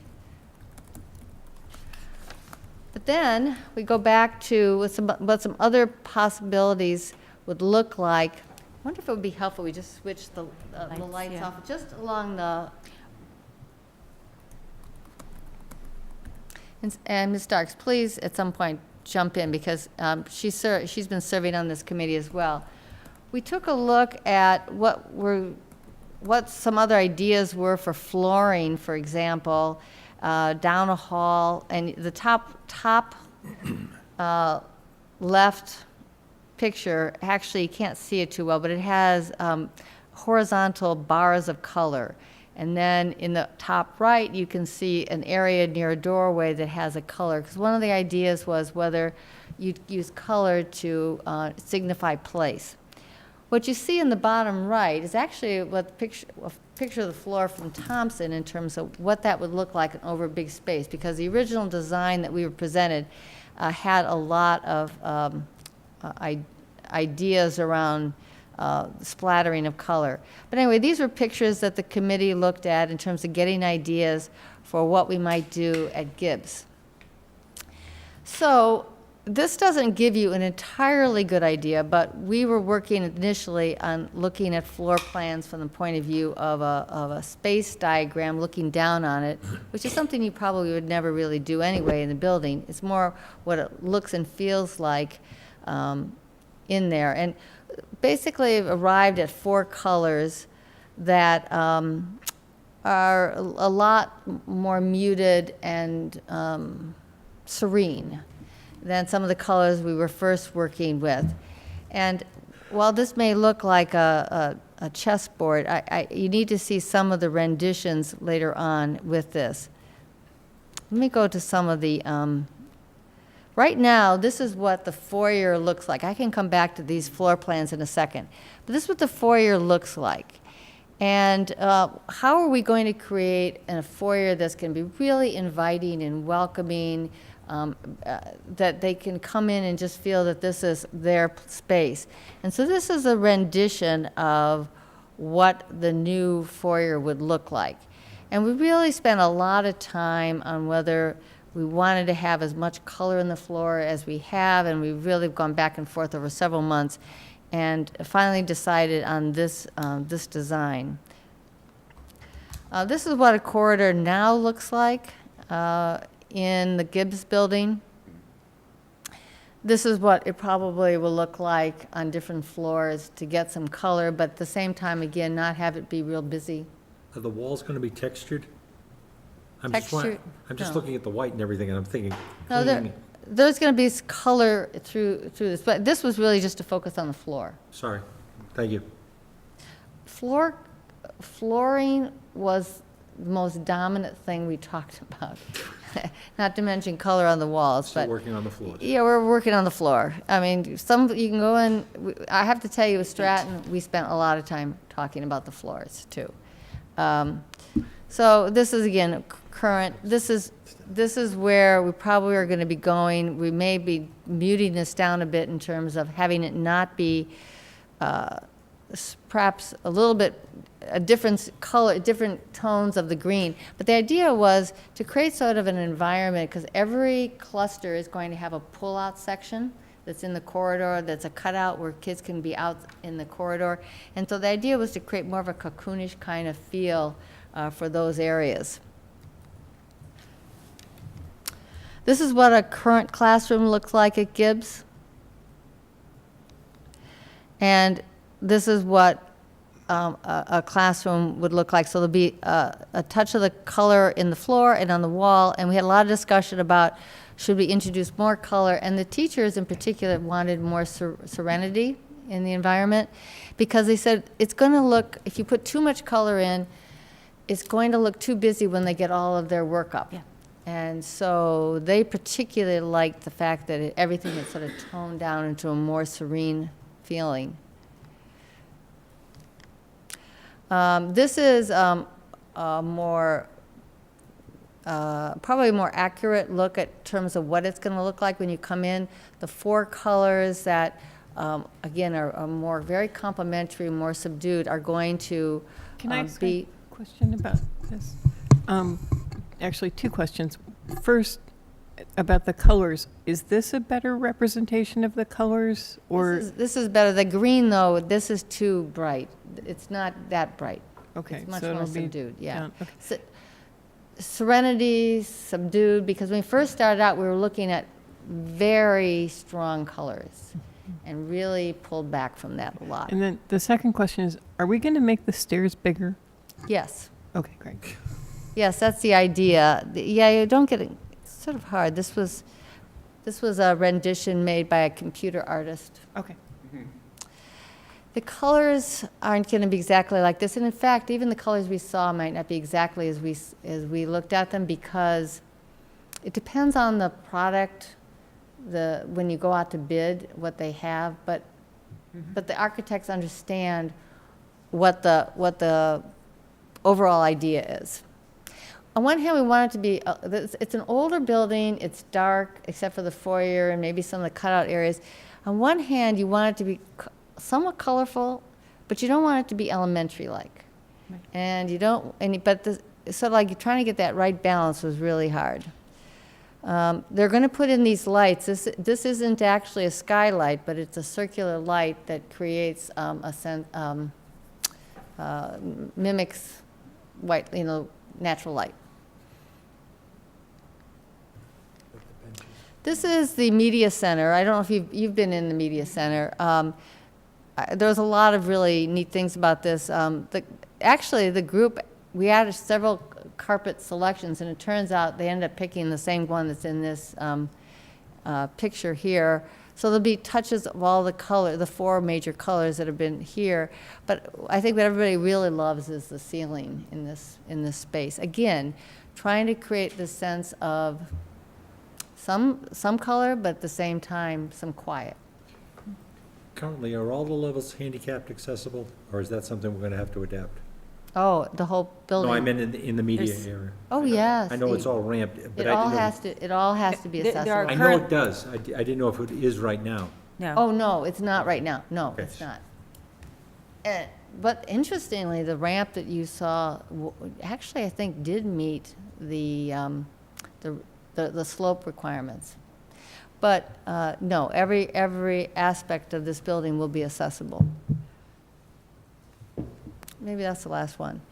But I'm not sure that, I think this whole presentation's in Novus anyway, and we're going to get it up on the website. No, it's not? Oh, all right, well, let's get it in Novus, and we're going to put it up on the website too, so people can see where we are in the development of this. There was a little bit of urgency to focus on this right now because there's timelines that we have to meet in order that everything else goes forward. So, anyway, you can see a little bit where we are on this project. All right, Karen, how do I turn off with this? Turn it what? Turn it off. Let me just turn off there. Okay. She'll take it off. All right. So as far as the other building projects go, Stratton is remaining on schedule. Thompson has made up time, but we've also had another steel problem, and that may slow us down, though there's built into the schedule some acceleration using weekend time. So I think as we get another month into the project, we have a much better idea what's going to happen in September.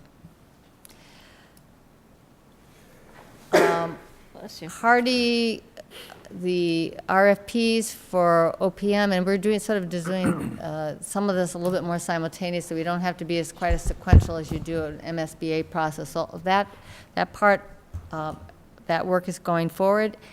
And on the high school, the subcommittee that is selecting an OPM are at the point where they have 3 finalists, and they're going to be interviewing the 3 finalists on the 31st.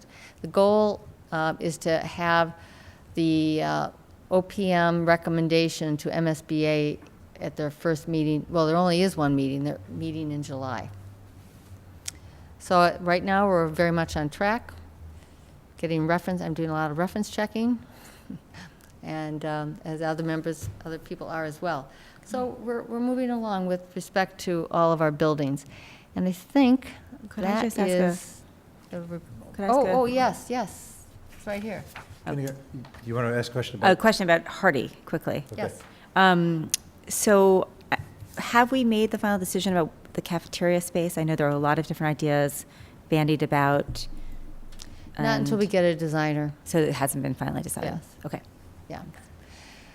I think the recommendation of the Hardy principal right now, Ms. DeFrancisco, is that we really look at getting another space nearby, another room, because there's a lot of Rather than taking over a reasons hallway for or not something. having Yeah. one huge, but to have a place that's a little bit quieter and not the roar of a bigger space. So again, it goes in line with a lot of the conversation tonight in terms of the effect, well, it's the effect of space on the feeling of students at having lunch. Okay. And you're in trouble. Oh, Oh, yeah, question, sorry. That's the problem sitting here. The Thompson, why are we having the problems with the steel and stuff? Is it a management problem? Is it? From Permit Town Building Committee, the contractor that we had was not forthcoming with either payments on the initial steel structure for the fabrication of the steel. Kept telling our people that it was coming, everything was on time. About 4 or 5 days before the due date, our project manager went up to New Hampshire, found out the guy hadn't been paid, and he wasn't going to do anything, and wasn't going to be able to even deal with it, even if money was forthcoming. They found somebody else and had made that time up, and the schedule looked good. Now there's a current, I think it's another piece that on the steel being developed and being put on time. They have been making the time up. There's a question on this, and I think it's the next Permanent Town Building Committee meeting that their hand is going to be held to the fire one more time and finding out. So it's basically the contractor's issue of performance. So, are we still working with this same contractor? You don't have a choice. You have a choice once you You sign. do- Once it started, I continually, I'm slowly learning this after 4 years on that committee, that if you try to fire or try to get somebody else, it takes litigation and stuff, it's not gonna solve the time problem. Yeah. And so you try to work with the person that's there. The only thing that we have is, I forget the legal term, it's a type of damage that's Yeah, being held right. over their head. Right.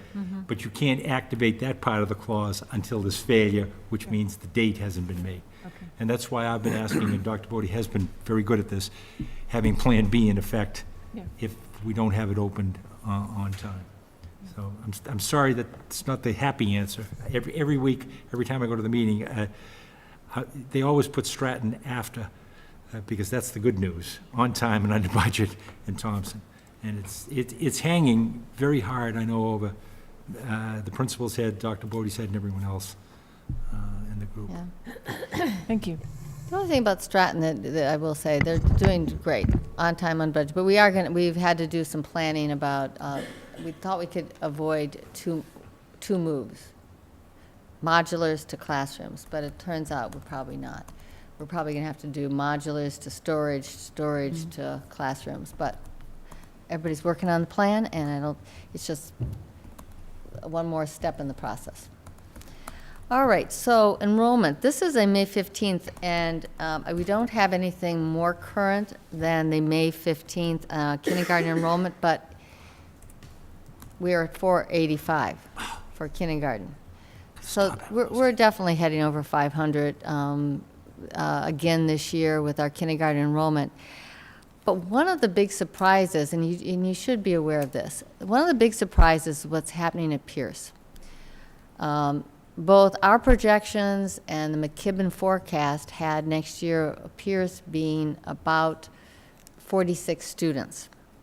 And right now, Pierce is 64. And even when I tried to use the buffer zones as a way to keep the numbers down, it still required 3 classrooms. Now, when we were doing the budget this winter,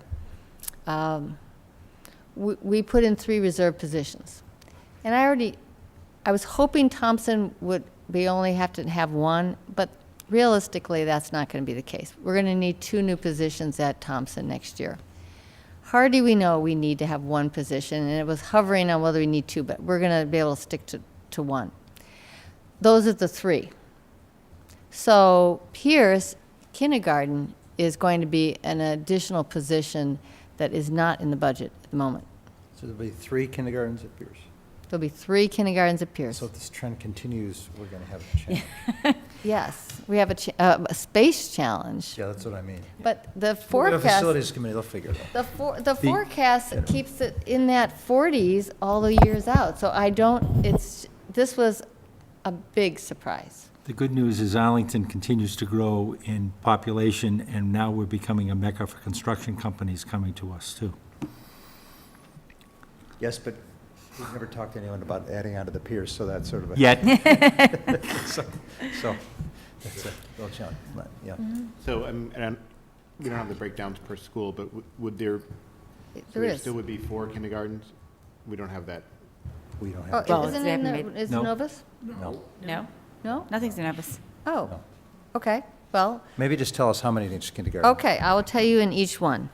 All right, this is right now. We have Bishop at 55, Brackett at 81, so there were 4 there. Dallin is at 67. We're hoping to stay at 3 at Dallin for this coming year. That is our goal. Hardy is 83, already over 4. Pierce is 64. Stratton is 63, and Thompson is 72, and we know Thompson will go up. So everything is staying as we thought it would. Actually, when we were doing the look at Dallin, we were thinking it might be 4, but then I thought there was going to be another grade where we would have 1 down. So it's the total number of teachers at Dallin is staying constant next year, but there's been a change. In fact, one of the things that's very exciting that's happening at Dallin next year is that there's going to be 5 loopings. And one of we're very excited about this actually, because looping, I don't know if you know what looping is. It means that students that are in a particular classroom in grade 3 will go with their teacher to grade 4.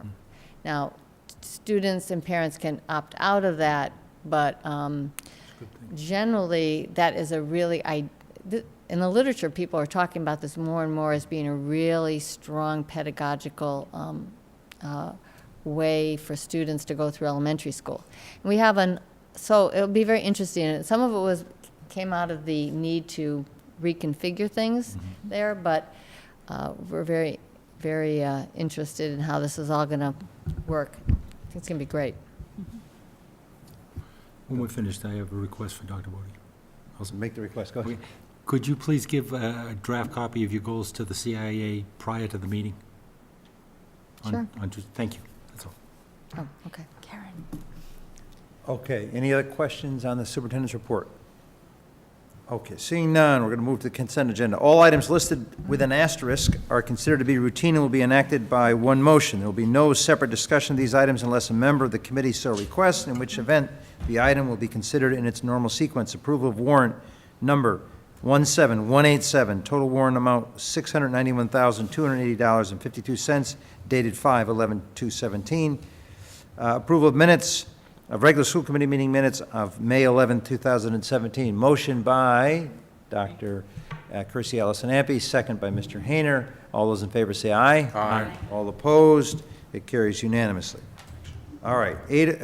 Next is Mr. Carden, report on which policies were reviewed during the 2017-2018 school year.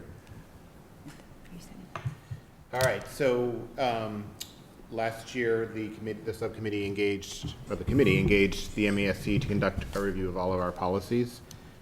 So we will be starting that hopefully in June. So we'll be going through everything from A to, what's the last letter, L or whatever, in order. So there isn't, we're not pulling out specific policies that are more important. We're just going in order. That's how they do it. So if as we're going through, we do a set of like 2 letters, A and B, C and D, and there's some sections, J and I, which are much longer, which we'll do separately. But we'll do one grouping every, hopefully, 4 to 6 weeks. So as we get a more formal schedule, we'll let you know. And if there are certain policies that you have input on as we're going through, let us know, and we can take that into consideration as we review what the MASC presents to us. They are basically comparing our policies to their standard policies, and then giving us some recommendations as to where there might be a good reason to keep our policies the way they are, or there might be a better reason to adopt their standard policies. And you have what I sent you from Rebecca Bryant from a few years ago? Yes. So we will look at that as we go through to see if there are, I mean, it's possible, we had discussed before, it's possible that the MASC policies she may not feel are, completely adequate. So we'll deal with that when we get to it. That's what happened last time. Yeah. Go ahead. Are we going to follow the regular procedure as you finish, as the subcommittee finishes this thing, you'll bring them forward for first read and second read on a regular basis? So Mike had recommended doing it all as one set, but I think we'll have to talk as a subcommittee whether it makes more sense to do it in blocks at a time. Thank you. Okay. And then we do have one policy for first read that was unfortunately, just added today, but it came to us, we just met on Tuesday, from Cindy Bouvier. My understanding is the student handbook has already been updated with these changes, and this would make our policy more consistent with that. The 2 major changes are adding use or possession.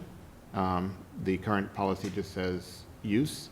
And then also adding school-sponsored activities as another location where there's no smoking or vaping allowed. So that's up for first read, and we'll come back again next time. Any questions on this? I thought we're going to do and/or for In between? Yeah, did that I not? did that.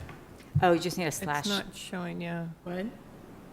No, it's not in the one that we have here. The one I have on the screen says replace with the possession and/or use of any vaping. Oh, okay, I'm looking at the one that we were given here. Yeah, Oh, the one- yeah, that's what I have in screen. I made a copy of the wrong one. The one on the screen says and/or. And that's the right one. So if there's no, we can always put policies on the consent agenda for a second reading, if people, to save time, so. Karen, we just put this on the consent agenda. All right. I have one more thing in my report. Of course you can. Yes. We're going to go back to the superintendent's report. Thank you. Because this was, my great assistant Karen Tassoni put this here for me to acknowledge, could do it on the 8th, but we're having a staff recognition next week, and we look at people who have had service for different landmark years, and people who are retiring, and people who have achieved professional status this past year. But there's two people I want to acknowledge who have 30 years of service in Arlington. And one is Virginia Killeen, who is the secretary at Brackett School. And the other one is Darlene Alonzo, who is in the food service here at Arlington High School. And she's just been a fixture and a wonderful person to have here in the high school for all these years. So I want to thank them publicly for their service. And when we come back on the 8th, I'll talk about the staff. Date and time. It's next Thursday at 3, I believe. 2:45. 2:45 Thank you. at the Addison, as always, yeah. Yeah, Mhm. Thank you. you bet. Okay. That is, anything else, Len? Do you- Can I ask a question? Sort of, I should have asked this in superintendent's report. Is the Gibbs public meeting still being planned for the 13th, and is there a place? My understanding is that it's still being held, Okay, and yes, is the town hall. The in town same. hall, okay, great, because great. I had to think about that for a second, yes. Okay, we've had that I think for we a didn't while. know last time, so, okay, thank you very much. All right, subcommittee and liaison reports. Budget, Dr. Kirstie Allison. Nothing to report. Says approval. We have to vote to approve the creation of a special reserve account. Sorry. And I was supposed to, oh, wait. Okay, give me a moment. We have to, did we vote on the consent agenda? Okay, I left you a message today. I didn't get it, I'm sorry. We didn't vote on the consent agenda, did we? Well, we're just going to vote. Yeah, so, Okay. I'm sorry, Just- yeah, just- so we needed to have the reason I had asked to have this put on, and I thought I had done a motion, but I guess I forgot, is that we have to have a vote on record that we approve the creation of the special education reserve account that was approved at town meeting. So I move that the school committee approve the creation of the special education reserve account that was made possible by the Municipal Modernization Act. Second. Okay. Any discussion or questions? All those in favor say aye. Aye. All opposed, it carries unanimously. Thank you very much. Community Relations, Ms. Starks. Community Relations will meet on Monday, June 5th, from 6 to 7 here. Very good. District Accountability, Curriculum, Instruction, and Assessment, Mr. Schlickman. As noted before, we'll be meeting on Tuesday, May 30th, 6:30 PM here. Facilities, Dr. Seuss. I just sent an email saying that we should meet soon and waiting back for the responses. Okay. Policies and Procedures, we already had a report. School Enrollment Task Force, we really don't have anything to, there hasn't been much for us to do. Legal Services Review Committee, Mr. Hayner, Mr. Carden. Nothing at this time. I am remiss in not getting us together. We will get together and we will have something for you at the next meeting. Okay. Arlington High School Building Committee, we meet on Tuesday, June 6th at 6 o'clock, and we'll be hearing reports from the two subcommittees on communications and OPM. Gibbs Committee, Ms. Starks. I did not make it to the last meeting, and you saw everything that we've been working on from Yeah, Dr. Bodie's update. I think we're pretty caught up. Warrant Committee, Mr. Hayner. Paid the bills. Liaison reports, any liaison reports? Any announcements? Mr. Hayner. Several. On this past week, we had a mock town meeting with Thompson third graders. I would like to make a special thank you to all the parents that helped set up and break it down, and commend the 3 third grade teachers and the students. They did a wonderful job. The future of Arlington is in good hands with them. The following 3 I'd like to mention. Flag placement at Mount Pleasant for veterans. Special thank you to the 50-plus townspeople who helped place close to 5,000 flags over 2 Saturdays from 9 to 12. Memorial Day program at Ottoson for veterans tomorrow, Friday, May 26th, lunch at 12:30, followed by a program by the students. It is a wonderful program. I invite any veterans in town to come, and any parents to come, but you don't get the lunch. Memorial Day program at Town Hall, May 29th at 9:30. Keynote speaker will be Rear Admiral Louis C. Tripoli, followed by wreath laying at Mount Pleasant Cemetery. And I would like to make a statement as a Vietnam veteran who came back and did not feel welcome. This town does a phenomenal job to its veterans. Thank you. Thank you, Bill. Thanks very much. And thank you for your service. Mr. Chairman? Yes, sir. Just want to say that last Saturday, I joined many of our staff members on the Boston Common in a rally for public education. I mean, we understand what's going on in the federal government, and some of that thread weaves through the governor's appointees here in the I state. don't understand what's going on at the federal government. Glad you do. We understand it's not good. Yeah, yeah. So we really need to be vigilant. Last year, a lot of people, school committee members, teachers, principals, superintendents, parents, concerned members of the community got together and defeated a really awful ballot question that would have cost a lot of districts a lot of money. But that's just the beginning point, and we need to maintain the momentum and continue to work to support K-12 education. The other thing is the Foundation Budget Review Amendment. Amendment 75 was passed unanimously by the Senate tonight. So now we have to go and make sure the House adopts it. Very good. That's the next challenge. Okay, thank you very much. Dr. Bodie, yeah. This morning, I was at a meeting with superintendents with Alice Peisch, who is chair of the Education Committee of the House. And she gave us some very bleak news in terms of the federal, that if the current bill on health is passed, it will cost the Massachusetts $2 billion, which is going to affect education, because right now revenues are not up, as we all know. But actually, I was at the annual superintendent's meeting a week or so ago, and Governor Baker came, and he said that one of the reasons why is that the demand actually is creating more competition, suppressing prices, which is why sales tax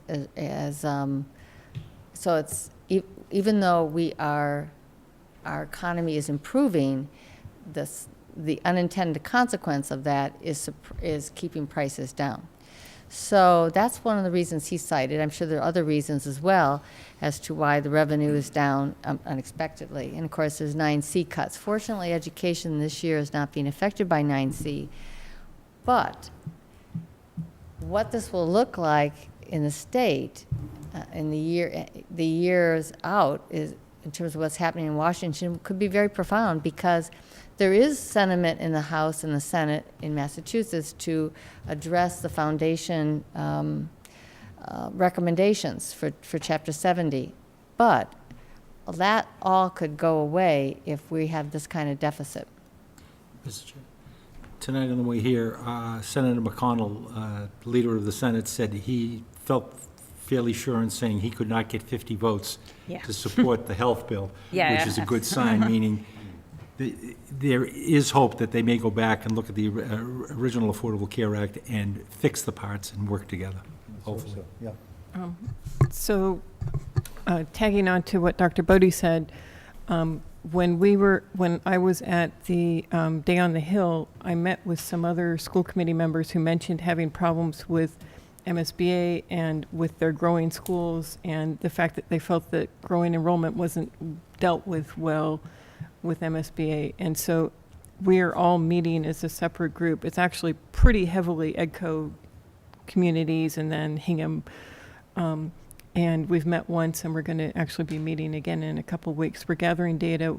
At the talk, we had spoken with Representative Peisch, and she's expressed interest in finding out. She didn't really understand how MSBA works at all.